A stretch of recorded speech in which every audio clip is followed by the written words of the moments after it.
नमस्कार विद्यार्थी मित्रांनो, मी पवन आणि आज आपण शिकणार आहोत पदार्थविज्ञानचा खूप महत्त्वाचा टॉपिक गुणविज्ञानियम. या टॉपिकवर फर्स्ट इयरला फिक्स LQ येतोच. फिक्स LQ म्हणजे 10 मार्क तर फिक्स आहेत आणि वरून तुम्ही जर हा चॅप्टर आता चांगला करसान, श्लोक सर्व पाठ करसान तर तुम्हाला सेकंड इयरला याच्यावरच एक स्पेशल चॅप्टर आहे गुणवरच स्पेशल चॅप्टर आहे, तर तेव्हा तुम्हाला अभ्यास करायची गरज पडणार नाही. म्हणून आता सगळे श्लोक वगैरे सगळा अभ्यास करून ठेवा. तर आणि लक्ष देऊन हा व्हिडिओ बघा आणि आवडलास तर लाईक सबस्क्राईब करा चॅनलला. तर चला सुरू करू. गुणविज्ञानियम गुण काय आधी ते बघू. तर षट पदार्थात गुणाचा समावेश होतो. षट पदार्थ काय तर पदार्थ, पदस्य अर्थ पदार्थ. पदार्थाचे 2 भाग पडतात, भाव पदार्थ आणि अभाव पदार्थ. भाव पदार्थ कोणकोणते? भाव पदार्थ 6 आहेत म्हणून त्याला षट पदार्थ म्हणतात. षट पदार्थात गुणाचा समावेश आहे, भाव पदार्थाला षट पदार्थ म्हणतात. षट पदार्थ कोणते? द्रव, गुण, कर्म, सामान्य, विशेष, समवाय. आणि हे सर्व आपल्याला फर्स्ट भागमध्ये बघा लागतात. पदार्थाच्या पहिल्या भागात हे सर्व 6 पदार्थ बघायचे आहेत. तर त्यातलाच एक आहे गुण पदार्थ. तर हाच बघू आपण आता. हा भाव पदार्थ आता आपण बघणार आहोत. तर पुढे त्याचं काय करायचं आधी आपण ते बघून घेऊ. आपण गुणविज्ञानियममध्ये काय बघणार आहोत. पहिला आहे गुणाचा परिचय, तो आज बघितला आपण, भाव पदार्थ आणि अभाव पदार्थ.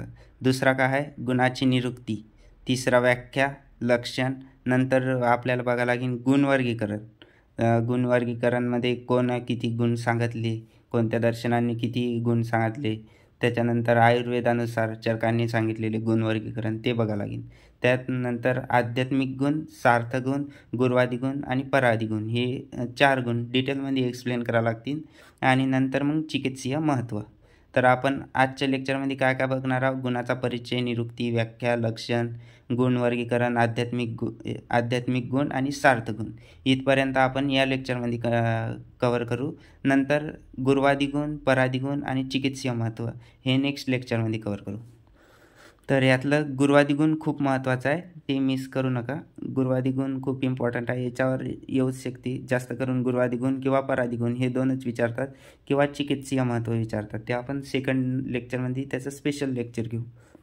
आणि जे सेकंड इयरला द्रव्य गुणमध्ये गुण चॅप्टर आहे त्यात पण गुरवादी गुण जास्त दिलेले आहे. गुरवादी गुण डिटेलमध्ये दिलेले आहेत.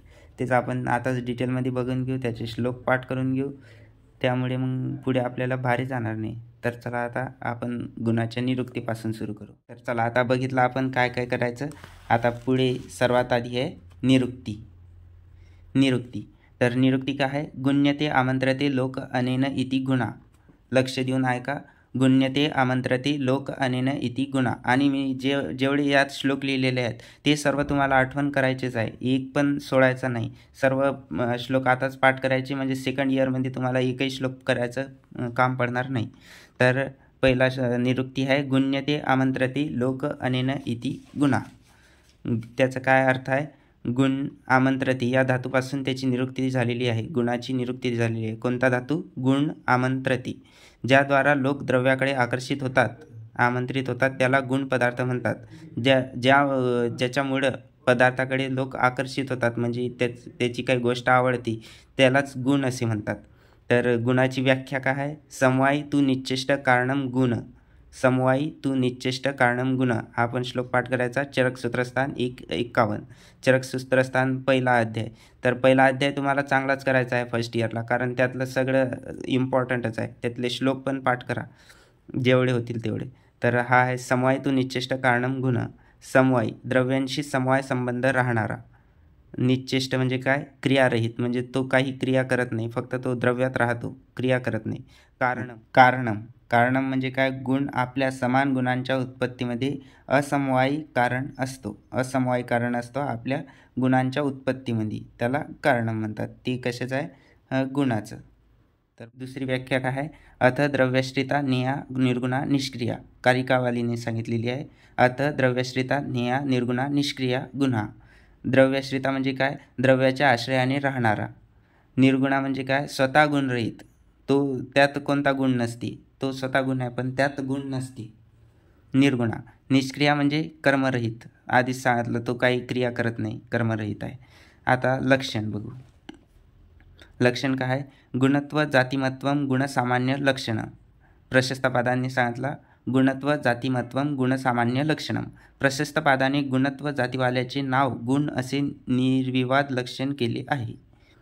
तर आता पुढे बघू गुण वर्गीकरण व संख्या, त्याचं विभाजन कसं केलेलं आहे, कोणत्या कोणत्या दर्शनाने कसं विभाजन केलेलं आहे ते बघू. गुण वर्गीकरण व संख्या. वैशेषिक दर्शनांनी 17 गुण सांगितले. कोणकोणते सांगितले? रूप, रस, गंध, स्पर्श, संख्या, परिमाण, पृथकत्व, संयोग, विभाग, परत्व, अपरत्व, बुद्धी, सुख, दुःख, इच्छा, द्वेष, प्रयत्न. हे कोणी सांगितली? वैशेषिकांनी सांगितले 17 गुण. आणि प्रशस्त पादांनी काय केलं? त्यात आणखी ॲड करून 24 गुण सांगितले. किती ॲड केले? गुरुत्व, द्रवत्व, स्नेह, संस्कार, धर्म, अधर्म, शब्द असे सात गुण ॲड करून 24 गुण सांगितले प्रशस्त पादकनं. हे सर्व गुण नाही पाठ केले तरी चालते, फक्त आठवण ठेवायचं. वैशेषिकांनी 17 गुण सांगितले आणि प्रशस्त पादकांनी 24 गुण सांगितले. हे तुम्ही एकदा वाचून घ्या, म्हणजे आलंच तर सांगता येईल. MCQ जनरली MCQमध्ये येते हे, म्हणून एवढं इम्पॉर्टंट नाही, फक्त आठवण ठेवा किती सांगितले. तर आता पुढे बघू आपण. पुढचं इम्पॉर्टंट आहे, 10 मार्काचा क्वेश्चन याच्यावरच येते, म्हणून हे चांगलं करून ठेवा. यावर काय येते आता? आयुर्वेदानुसार गुणवर्गीकरण कोणी सांगितलं? चरकांनी. तर गुणवर्गीकरण कसं आहे? आधिभौतिक गुण, आध्यात्मिक गुण, 2 विभाजन केले गुणांचे. आधिभौतिक गुण, आध्यात्मिक गुण. आधिभौतिक गुणचं पुन्हा 2 याच्यात विभाजन केलं, विशेष गुण आणि सामान्य गुण. विशेष गुणांना सार्थ गुण किंवा वैशेषिक गुण असे पण म्हणतात. सामान्य गुणाचे आणखी 2 विभाजन केले, गुरुवादी गुण, परादी गुण. गुरुवादी गुण 20, परादी गुण 10. गुरुवादी गुण तुम्ही बघितलेच असतील अष्टांग हृदयमध्ये, तेच आहेत. आणि परादी गुण 10, आध्यात्मिक गुण 6 आणि विशेष गुण 5. तर याच्यावर क्वेश्चन कसा येते? क्वेश्चन येते की गुण वर्गीकरण सांगा आणि यापैकी एक गुण कोणता तरी देतील तुम्हाला एक्सप्लेन करायला. जसे की सार्थ गुण देतील, सार्थ गुण सांगून नाही, गुणांचे वर्गीकरण करून सार्थ गुण सांगा असं सांगतील, किंवा गुणांचे वर्गीकरण सांगून तर गुरुवादी गुण लिहा. तर गुरुवादी गुण सगळे एक्सप्लेन करावं लागेल तुम्हाला. काय काय लिहावं लागेल त्यात? पहिले गुणाची निरुक्ती लिहायची, व्याख्या लिहायची, लक्षण लिहायचं, आणि मग गुणवर्गीकरण हा चार्ट काढायचा, थोडंफार लिहायचं. गुणवर्गीकरण हा श्लोक टाकायचा. सार्था गुरुवाद्यो बुद्धी प्रयत्नांता पराद्य गुणा प्रोक्ता हा श्लोक आहे चरकांनी सांगितलेला. याच्यात कोणकोणते गुण प्रकार आहेत ते सांगितलं. सार्था आणि सार्था म्हणजे विशेष गुण, गुरुवाद्य म्हणजे गुरुवादी गुण, बुद्धी प्रयत्नांता हे 2 आध्यात्मिक गुण, आणि पराद्य परादी गुण गुणा प्रोक्ता हा श्लोक चरकांनी सांगितला. हा श्लोक लिहायचा, मग गुण वर्गीकरण लिहायचं, आणि मग जो गुण एक्सप्लेन करायचा सांगितला तो एक्सप्लेन करायचा. जसं की गुरुवादी गुण सांगितला तर गुरुवादी गुण 20 लिहायचे आणि प्रत्येक गुण एक्सप्लेन करायचा, त्याला मार्क असते. तर मग आता पुढे बघू आपण, एक एक गुण डिटेलमध्ये बघू. चला, तर मग हा आधी आपण घेऊ सार्थ गुण. सार्थ गुण कोणकोणते आहेत? शब्द, स्पर्श, रूप, रस, गंध. हेच काय आहे? इंद्रियाचे विषय आहेत. तुम्हाला माहीतच असेल इंद्रियाचे विषय, त्यांना सार्थ गुण असे म्हणतात, किंवा विशेष गुण, वैशेषिक गुण हे त्यांचे नाव आहेत. तर पहिला शब्द. श्लोक खूप सोपी आहे. तर्कसंग्रहांची इम्पॉर्टंट श्लोक असतात पदार्थ विज्ञानमध्ये, आणि सोपी पण आहेत. श्रोत्र ग्राह्यो गुण शब्द. श्रोत्र ग्राह्यो गुण शब्द म्हणजे श्रवणेंद्रियाला कळतो त्या गुणाला शब्द म्हणतात. श्रवणेंद्रिय म्हणजे कानाला जो कळतो तो गुण म्हणजे शब्द होय. हा गुण केवळ आकाशामध्येच राहणारा आहे, आकाश महाभूतातच असतो. पुढचा गुण बघू, रूप. पुढचा गुण आहे रूप. चक्षुर मात्र ग्राह्यो गुण रूपम.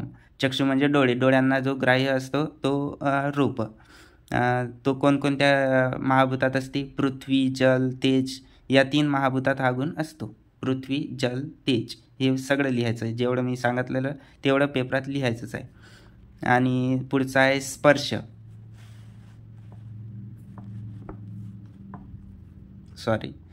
स्पर्श. स्पर्श काय आहे? श्लोक. त्वगेंद्रिय मात्र ग्राह्य गुण स्पर्श. फक्त स्पर्शनेंद्रियाने ग्राह्य गुणाला स्पर्श म्हणतात.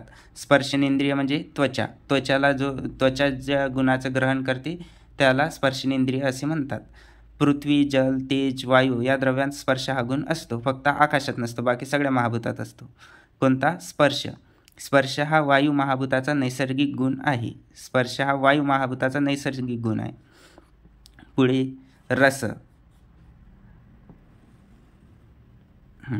रस, रसन ग्राह्यो गुणो रस, रसन म्हणजे जिव्हा, जिव्हेनं जो गुण ग्राह्य होतो त्याला रस असे म्हणतात. रसनेंद्रिय ग्राह्य गुणाला रस म्हणतात. रस हा गुण पृथ्वी व जल या 2 महाभूतात असतो. पृथ्वी आणि जल या महाभूतात असतो. रस मधुरादी 6 असतात, ते तुम्हाला माहीत आहे. मधुर, आम्ल, लवण, कडू, तिक्त, कषाय, 6 रस. ते पण लिहिलं तर चालते. आणखी पुढचा आता गंधगुण. घ्राण ग्राह्यो गुण गंध, तर्कसंग्रहांनी सांगितलेला आहे. घ्राण ग्राह्यो गुण गंध, घ्राणेंद्रियाद्वारा ग्राह्य गुणाला गंध म्हणतात. हा पृथ्वी महाभूताचा विशेष व नैसर्गिक गुण आहे. पृथ्वी महाभूताचा, फक्त पृथ्वी महाभूतात असतो गंधगुण. जिथं गंध असतो तिथं पृथ्वी महाभूत असतेच. आता हे झालं विशेष गुण किंवा सार्थ गुण. आता आपण पुढे बघू आध्यात्मिक गुण. आध्यात्मिक गुणाचा श्लोक काय आहे? इच्छा द्वेषम सुखम दुःखम प्रयत्न चेतना धृती बुद्धी स्मृती अहंकारो लिंगानी परमात्मनः. इच्छा द्वेषम सुखम दुःखम प्रयत्न चेतना धृती बुद्धी स्मृती अहंकारो लिंगानी परमात्मनः. तर इच्छा, द्वेष, सुख, दुःख, प्रयत्न आणि चेतना, धृती, स्मृती, अहंकार हे बुद्धीचेच नाव आहेत, म्हणून बुद्धीत त्यांचा समावेश केलेला आहे चरकांनी. तर 6 गुण आहेत आध्यात्मिक गुण. तर कोणते आहेत? इच्छा, द्वेष, सुख, दुःख, प्रयत्न आणि बुद्धी, हे झाले 6. तर पहिला बघू आपण इच्छा. सर्व व्यवहार हेतु ज्ञानम बुद्धी. सॉरी, थोडं मिस्टेक झालेली आहे. तर पहिला गुण बघणार आहोत आपण बुद्धी. सर्व व्यवहार हेतु ज्ञानम बुद्धी. तर्कसंग्रहांनी सांगितलेलं आहे सर्व व्यवहार हेतु ज्ञानम बुद्धी. सर्व प्रकारच्या व्यवहाराला म्हणजे शब्द प्रयोगाला जो गुण कारणीभूत असतो त्या गुणाला बुद्धी म्हणतात. सर्व प्रकारच्या व्यवहाराला जो म्हणजे शब्द प्रयोगाला जे आपण बोलत आहोत त्याला जो गुण कारणीभूत असतो त्याला बुद्धी असे म्हणतात. बिना बुद्धीचा आपण बोलू शकतो का? नाही. तर मग बोलण्याला जो गुण कारणीभूत असतो त्याला बुद्धी असे म्हणतात. पर्यायी शब्द काय आहे? ज्ञान, उपलब्धी, प्रत्यय. प्रकार बुद्धीचे 2 प्रकार पडतात, स्मृती, अनुभव. अनुभवाचे पुन्हा 2 प्रकार पडतात, यथार्थ, अयथार्थ. हे आपल्याला पुढे सेकंड पार्टमध्ये आहेच, तिथं आपण डिटेलमध्ये बघणार आहोत. इथं एवढं लक्षात ठेवा फक्त. प्रकार 2 आहेत, स्मृती, अनुभव. अनुभवाचे 2 प्रकार, यथार्थ, अयथार्थ. तर पुढचा पॉईंट आहे सुख. पुढचा गुण आहे सुख. सुखाची डेफिनेशन पहिले. सर्वेषाम अनुकूल वेदनीय सुखम. तर्कसंग्रहांनी सांगितलेलं आहे सर्वेषाम अनुकूल वेदनीय सुखम. त्यात आत्मा, मन व इंद्रियार्थाच्या सन्निकर्षाने अनुकूल व इष्ट फल प्राप्त होते ते सुख होय. त्यात आत्मा, मन व इंद्रियार्थाच्या सन्निकर्षाने अनुकूल व इष्ट फल प्राप्त होते ते सुख होय. जे इष्टफल म्हणजे काय? जे आपल्याला हवंसं वाटते, म्हणजे जे आपल्या मनासारखं होते त्यातून आपल्याला काय भेटते? सुख भेटते, सुखाची प्राप्ती होते, त्याला सुख असे म्हणतात. तो गुण जे मिळते तो गुण म्हणजे सुख होय. सर्व जग ज्याची कामना करतो ती अभिलाषा म्हणजे सुख होय. सर्व जग तर सुखाचीच अपेक्षा करेल ना, दुःखाचं कोण करते? म्हणून ज्याची अभिलाषा करतो त्याला सुख असे म्हणतात. हे 2 पॉईंट टाकून द्यायचे जर लिहायचं काम पडलं तर. पुढचा पॉईंट आहे दुःख. सर्वेषाम प्रतिकूल वेदनीय दुःखम. आता जे आपण सुखमध्ये लिहिलं त्याच्याच अपोजिट इष्टफलाच्या विपरीत दुःख आहे. प्रशस्त पादांनी अधर्मजन्य प्रतिकूल वेदनीय गुणाला दुःख म्हटले आहे. सर्व प्राण्यांना अप्रिय आहे. जे सुखात लिहिलं त्याच्या अपोजिट दुःखात. द्वेष, क्रोधो द्वेष. तर्कसंग्रहांनी सांगितलेलं आहे ज्या गुणांमुळे आपल्याला राग, क्रोध आल्याप्रमाणे, चिडल्याप्रमाणे वाटते त्यास द्वेष असे म्हणतात. द्वेष कोणत्या, म्हणजे त्याला जास्त मार्क पडले, मला कमी पडले, यातून द्वेष निर्माण होतो आणि द्वेषामुळेच राग निर्माण होतो. तर क्रोधो द्वेष. आता पुढचा पॉईंट आहे इच्छा. पुढचा गुण आहे इच्छा. इच्छा काम. स्वतःसाठी किंवा इतरांसाठी अप्राप्त विषयाची प्राप्ती व्हावी असा विचार म्हणजे इच्छा होय. दुसरा डल्हनाने सांगितलेला आहे इच्छा अभिलाषा. डल्हनांनी कोणत्याही प्रकारच्या अभिलाषेचा इच्छा असे म्हटले आहे. डल्हनांनी डायरेक्ट अभिलाषेलाच इच्छा म्हटलेलं आहे. जे आपल्याला अभिलाषा म्हणजे करण्याची इच्छा होती त्यालाच इच्छा असे म्हणतात. या तर्कसंग्रहाने सांगितलेलं आहे की स्वतःसाठी किंवा इतरांसाठी आपण जे काही प्राप्त करण्याची ही करतो, कामना करतो किंवा प्रार्थना करतो त्याला इच्छा असे म्हणतात. तर पुढचा आहे प्रयत्न. पुढचा गुण प्रयत्न. कृती प्रयत्न. कृती पदार्थाच्या प्राप्तीसाठी कर्म करण्यासाठी उत्पन्न होणाऱ्या प्रेरणा म्हणजे प्रयत्न होय. पदार्थाच्या प्राप्तीसाठी म्हणजे एखादा पदार्थ तुम्हाला पाहिजे असला किंवा घ्यायची इच्छा असली तर त्याच्यासाठी तुम्ही काय करसान? प्रयत्न करसान. जर तुम्हाला समजा गिटार घ्यायचा कोणाला तरी तर मग तुम्ही काय करसान? घरच्यांना सांगसान की गिटारची आवश्यकता आहे, असं आहे तसं आहे, खूप आवड आहे. ते काय झाले? प्रयत्न झाले तुमचे. गिटार घेण्यासाठी तुम्ही प्रयत्न करत आहात. तर मग कोणत्या पदार्थाच्या प्राप्तीसाठी जे काही तुम्ही करता त्याला प्रयत्न असे म्हणतात. प्रत्यक्ष क्रिया ही कर्म आहे व त्याची प्रेरणा हा आत्मगुण आहे. प्रत्यक्ष क्रिया ही कर्म आहे व त्याची प्रेरणा हा आत्मगुण आहे. समजलं? तर हे झाले आपले आता विशेष गुण आणि आध्यात्मिक गुण. 2 आपण एका लेक्चरमध्ये कंप्लीट केले. आता 2 राहिले. कोणते? परादी गुण आणि लागे गुरुवादी गुण. तर ते आपण पुढच्या लेक्चरमध्ये बघू. आता ही लेक्चर खूप लांब होईल, तुम्हाला बोर जात असेल, मला पण आवाज चांगला येत नाही. तर मी पुन्हा आता नोट्स काढून पुन्हा ते रेकॉर्ड करून तुम्हाला याच चॅनलवर टाकतो. म्हणून हे जर लेक्चर तुम्हाला आवडलं असेल आणि पुढचं बघायचं असेल तर चॅनलला सबस्क्राईब करा आणि व्हिडिओला लाईक करा, कारण त्याचे तर काही पैसे नाही लागत. तर आजच्यासाठी एवढंच. थँक्यू.